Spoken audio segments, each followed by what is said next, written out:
哦，你看一次2辆收割机，哦，好快哦，要收割好。现在农历10月份，国历11月份，11月6号了。你看就要收割稻谷了。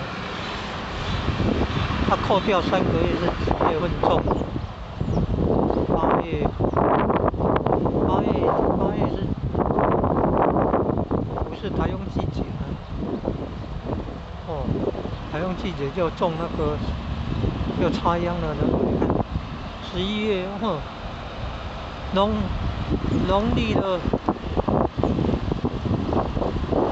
好像是9月底的，国历是10月30号，有台风呢。